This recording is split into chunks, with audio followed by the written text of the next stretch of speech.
Hello friends. So last video में हमने पढ़ा था स्टॉप लॉस और टारगेट क्या होते हैं। तो मैंने आपको पूरा का पूरा एक्सप्लेन किया था स्टॉप लॉस और टारगेट कैसे हम डिसाइड करते हैं और हमें कैसे एग्जिट प्लान अपना डिसाइड करना चाहिए बेस्ड ऑन आरआर, जो हमारा होता है रिस्क एंड रिवॉर्ड। आज की वीडियो में हम डिस्कस करेंगे ये रिस्क और रिवॉर्ड क्या होता है। रिस्क और रिवॉर्ड को जानने के लिए हम एक एग्जाम्पल लेते हैं, उससे ये ज़्यादा क्लियर हो जाएगा।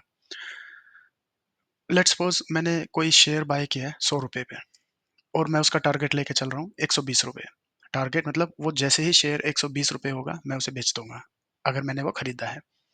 और स्टॉप लॉस मेरा है 90। स्टॉप लॉस मैंने आपको बताया था कि अगर प्राइस 100 रुपये से 90 रुपये पे आता है तो भी मैं वो पोजीशन क्लोज कर दूंगा, मतलब मैं वो शेयर बेच दूंगा। अब यहाँ पर रिस्क और रिवॉर्ड क्या है? यहाँ पर रिस्क है मेरा 10 रुपये। क्यों? क्योंकि शेयर मैंने खरीदा था 100 रुपये का, अब वो 90 रुपये पे आ गया, मुझे 10 रुपये का लॉस है, तो वो मेरा रिस्क है। लेकिन उस रिस्क पे मैं रिवॉर्ड कितना ले रहा हूँ? 20। कि अगर वो 91 पे भी आया और उसके बाद वो ऊपर गया तो मैं 120 तक उसे नहीं बेचूंगा, मुझे उस पे 20 रुपए कमाने हैं, वो मेरा रहेगा रिवॉर्ड। इसी तरीके से अगर आर आर रेशो देखी जाए 1:2, कि अगर मुझे देना है मार्केट को तो मैं एक दूंगा, अगर उससे लेना है तो दो लूंगा। और सेल के केस में क्या होगा कि सेल के केस में बिल्कुल इसका अपोजिट होगा। अगर आपने कोई भी शेयर 100 रुपए में बेचे हैं तो आपका जो टारगेट होगा 80 रुपए और स्टॉप लॉस होगा आपका 110 रुपए। ठीक है। इसी तरीके से अगर रिस्क रिवॉर्ड देखोगे तो आपने अगर वो प्राइस 110 पे जाता है, अगर पोजीशन आपने सेल की है, शेयर आपने सेल किया है, तो आपको 10 रुपए का लॉस लेना है। अगर लॉस होता है तो 10 रुपए का लॉस देके आपको पोजीशन क्लोज कर देनी है और 20 रुपए का रिवॉर्ड लेना है। अगर वो 80 पे आया तो पोजीशन क्लोज कर देनी है, क्योंकि आपने एक शेयर पे 20 रुपए कमा लिया है। रिस्क एंड रिवॉर्ड रेशो फिर से वही 1:2 रहेगा। अगला टॉपिक हमारा है how to trade on the broker terminal. अब मैं आपको टर्मिनल पे शो करूंगा कि हम कैसे ट्रेड शुरू करें, या कोई भी पोजीशन हम लेते हैं तो उसे कैसे लेना है टर्मिनल पे। हमारे पास चार तरीके के ऑर्डर होते हैं: market order, limit order, stop loss limit order और स्टॉप लॉस मार्केट ऑर्डर। तो चलिए टर्मिनल पे अब मैं आपको शो कराता हूँ कि हम टर्मिनल पे ऑर्डर कैसे लगाते हैं। मैंने लॉगिन कर लिया है और मैं अब स्टॉक के टर्मिनल पे आ गया हूँ। आप देख सकते हैं अगर मैं एसबीआई को सिलेक्ट किया तो वो उसका ग्राफ यहाँ शो कर रहा है। आप यहाँ पे अगर रिलायंस को क्लिक करोगे तो वो रिलायंस का ग्राफ आपको दिखाएगा 5 मिनट के चार्ट पे। ठीक है। टीसीएस को करोगे तो टीसीएस का ग्राफ दिखाएगा 5 मिनट के। टाइम फ्रेम आप यहाँ से चेंज कर सकते हो, आपको 5 मिनट करना है, 15 मिनट करना है या 1 डे करना है, वो भी आप कर सकते हो यहाँ से बेटर विजिबिलिटी के लिए। ठीक है। आप इसको सेव भी कर सकते हो अगर आपको कोई भी लेआउट, जैसे मैंने क्या किया 5 मिनट या 3 मिनट पे करते हैं और मैं इसको सेव करता हूँ तो ये सेव हो जाएगा। ठीक है। आप यहाँ पे ये वॉच लिस्ट है, यहाँ पे आप जाके शेयर या जिसको भी आप ट्रेस करना चाहते हो आप यहाँ पे डालो और वो ऑटोमेटिकली यहाँ पे उठा लेगा। फॉर एग्जांपल अगर मैं यहाँ जाता हूँ, यहाँ पे मेरे ये वॉच लिस्ट है, आप इसको ऐड कर सकते हो यहाँ से। जैसे कोई भी टीसीएस में डाल देता हूँ दोबारा से, तो ये देखो टीसीएस का आ गया, ऐड पे क्लिक किया तो वो यहाँ पे आ गया। ठीक है। अब यहाँ पे आप देख रहे होंगे ग्रीन बाय, रेड सेल। अगर मैं वन बाय वन बात करते हैं, अगर मैं बाय पे क्लिक करता हूँ, जैसे मैंने यहाँ पे क्लिक किया, ये देखिए ये आ गई मेरी विंडो। ये विंडो है मेरे ऑर्डर की कि मुझे ऑर्डर लगाना है कैसे करना। ठीक है। अभी आप इस पे देख सकते हो रेगुलर है, जीटीटी है, एमटीएफ है। अगर हम रेगुलर पे जाते हैं, ये रेगुलर ऑर्डर। ठीक है। तो यहाँ पे आपको दो ऑप्शन दिखाई दे रहे हैं, डिलीवरी और इंट्राडे। मैंने आपको अपनी वीडियो में बताया था इंट्राडे अगर आप आज के आज पोजीशन को क्लोज करना चाहते हैं तो इंट्राडे पे क्लिक करेंगे, क्वांटिटी आप डालेंगे, टीसीएस के कितने शेयर आपको लेने हैं, एक लेने हैं, दो, तीन, चार, पाँच, 500, 600, 700, 1000, कितने लेना है आपको वो आपके ऊपर डिपेंड करता है। ठीक है।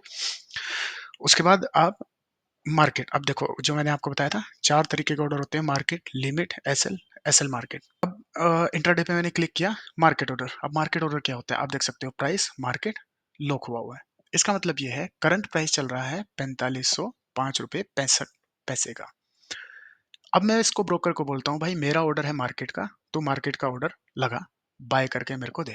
तो ब्रोकर बोलेगा अभी मार्केट का ऑर्डर चल रहा है 4505.65 रुपये। ठीक है। हम ऑर्डर लगाते हैं, 1-2 सेकंड ऑर्डर लगने में लगते हैं, लेकिन अगर ऑर्डर के लगने के बीच में ये प्राइस में मूवमेंट आ जाती है, लेट्स सपोज ये 5000 का हो जाता है, तो आपका शेयर आपको 5000 में मिलेगा। ठीक है। अकाउंट में पैसे है तो वो 5000 कट जाएंगे अकाउंट, और आपके इस ब्रोकर अकाउंट में एक शेयर क्रेडिट हो जाएगा। अगर पैसे नहीं है तो वो ऑर्डर फेल हो जाएगा आपका, क्योंकि आपके पास सफिशिएंट फंड नहीं है। ठीक है। अगर मूवमेंट आई और ये महंगा हुआ तो आपका लॉस है। हाँ, अगर ये सस्ता भी हुआ तो उसमें आपका बेनिफिट है, लेकिन मार्केट का मैं आपको जस्ट बता रहा हूँ कि मार्केट सेलेक्ट करके अगर ऑर्डर मारोगे तो जो करंट प्राइस होगा जिस टाइम आपका ऑर्डर लगा है एक्सचेंज में, उस टाइम का प्राइस आपका कटेगा। ठीक है? अब लिमिट की बात करते हैं। अगर आप लिमिट क्लिक करते हो लिमिट पे तो आप यहाँ प्राइस देख सकते हैं। प्राइस आ गया इसका लिमिट। अभी वो बोल रहा है ये करंट प्राइस है तो वो मुझे करंट दे रहा है। ठीक है? मैं कह रहा हूँ मुझे इसी प्राइस पे खरीदना है या इस प्राइस पे नहीं, मुझे 4500 पे खरीदना है। सॉरी। तो और मैं बाय ऑर्डर लगाता हूँ। तो जब तक ये भाव, ये प्राइस इसका टीसीएस का 4505 रुपए चल रहा है, ये 4500 तक नहीं आएगा तब तक मेरा ऑर्डर नहीं लगेगा, ये हैंगिंग स्टेट में रहेगा। ठीक है? इंट्राडे है, आज के दिन में नहीं आया, मेरा ऑर्डर कैंसिल। ओके? लेकिन अगर मैं इसको एक 4505.64 भी करता हूँ, तो भी जब तक ये 64 पे नहीं आएगा, 65 से 64 पे नहीं आएगा, तब तक मेरा ऑर्डर नहीं लगेगा। ये लिमिट ऑर्डर है। अगर आप लिमिट ऑर्डर को सेट करोगे तो आपको यहाँ अपना भाव डालना पड़ेगा, उस भाव पे आपको शेयर मिलेगा। अगर वो भाव चल रहा है तो मिलेगा, नहीं चल रहा है तो आपको वेट करना पड़ेगा। और आप यहाँ 4600 डाल देते हो, अब बताओ मिलेगा आपको? तुरंत मिलेगा, क्योंकि भाव सस्ता है, आप महंगा दे रहे हो। महंगे में तो कोई भी कुछ भी खरीद सकता है। ठीक है? तो ये था हमारा लिमिट ऑर्डर। अब बात करते हैं एसएल लिमिट ऑर्डर की। जैसे एसएल लिमिट ऑर्डर पे मैं क्लिक करता हूँ तो इसमें एक एडिशनल चीज ऐड होती है, ट्रिगर प्राइस। अब ये ट्रिगर प्राइस क्या है? ट्रिगर प्राइस है, लेट्स सपोज हमने क्या किया हुआ है, टीसीएस का ओपन किया हुआ है, 4500 पे मैं अपना स्टॉप लॉस लगाता हूँ। तो अभी क्या होता है मार्केट में, अगर बहुत बड़ा जंप आता है, 4500 को क्रॉस कर देगा। मैं स्टॉप लॉस की बात कर रहा हूँ अभी, है ना? ये हमारा था बाइंग टाइम पे, जब आप सेल करोगे तब कैसे लिमिट लगाओगे। तो अभी क्या है, जैसे ये 4500 पे है, तो मैं क्या करूंगा, 4500 अपना ट्रिगर पॉइंट रख दूंगा यहाँ पर, कि 4500 पे जैसे ही मार्केट आए मेरा ऑर्डर लग जाए सेल का। बाय किया हुआ मैंने, मुझे वो बेचना है। अगर मेरी पोजीशन माइनस में जा रही है, ठीक है, मतलब मैं चाहता हूँ कि मार्केट ऊपर जाए, और अगर मार्केट नीचे जा रही है, ठीक है, तो मैं क्या कहूंगा, 4500 पे आते ही मेरा ऑर्डर ट्रिगर हो जाए। लेकिन अगर बड़ा मूवमेंट आया तो 4500 को क्रॉस कर देगा। लेट्स सपोज 4505 से सीधा 4495 प्राइस आ गया। ठीक है? तो ये तो इसको जंप कर देगा ना। तो मैं क्या करता हूँ, 5 से 6 रुपए का गैप देता हूँ यहाँ पे। मैं यहाँ पे कहूंगा 4495 कहीं जाके, ठीक है, यहाँ पे ये मेरा एक्चुअल प्राइस है। भाई 4500 को उसने पार कर दिया, वो मैं कहता हूँ वो 4499 को, 98 को, 97 को, 96 को पार कर देगा, लेकिन 44 95 पे आके वो रुकेगा ही रुकेगा। ठीक है? 5 एक रुपए का आपको डिफरेंस लेके चलना है, आपका ऑर्डर सेफ रहेगा। बहुत ज्यादा केस नहीं होता, रेयर केस होता है, 1%। अगर वो इसको भी पार कर देता है तो आप ऑनलाइन तो बैठे ही हो, मार्केट ऑर्डर में जाओ, वहां पे ऑर्डर मॉडिफाई करो और उसे मार्केट पे क्लिक करके मैनुअल एग्जीक्यूट कर दो। अब चलते हैं SL market. SL market stop loss market, यहाँ पे आपको ट्रिगर प्राइस देना है, लेकिन वो मार्केट पे उठाएगा दूसरा प्राइस। अब इसमें थोड़ा सा रिस्क है। आपने यहाँ ऑर्डर डाला, मेरा ट्रिगर प्राइस है 45, बहुत बड़ी कैंडल बनी, 45 का नंबर ही नहीं आया, और वो कहीं जाके लेट्स सपोज 73 पे या 50 पे जाके रुके, तो आपका लॉस ही लॉस है ना?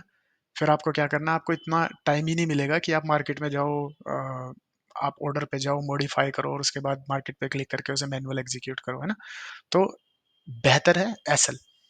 अच्छा, अब इसमें एसएल कैसे लगाना है? लेट्स सपोज मैंने ये बाय कर लिया, तो अब आपको क्या जाना है, सेल ऑर्डर पे जाना है, और सेल पे जाके उसी ऑर्डर को जो आपने बाय किया हो उसको सेल कर देना लिमिट लगा के। ऐसे ट्रिगर प्राइस 4500 मेरे केस में, और एक्चुअल प्राइस 4595। ये ज्यादा होना चाहिए, ये कम। अगर आपने यहाँ पे 4500 ले लिया और यहाँ पे 4400 लिया तो एरर दे देगा, वो नहीं हो पाएगा। ठीक है? तो ट्रिगर प्राइस हमेशा ज्यादा होगा, और जो एक्चुअल प्राइस है उससे कम होगा। ठीक है जी? ये थे हमारे 4 ऑर्डर, मार्केट, लिमिट, एसएल और एसएल मार्केट। इसमें कोई इश्यू हो, कोई डाउट हो तो आप कमेंट करो, मैं आपको उसको रिजोल्व करूंगा। चलिए अब मिलता हूँ आपसे अगली वीडियो में, तब तक के लिए धन्यवाद, थैंक यू।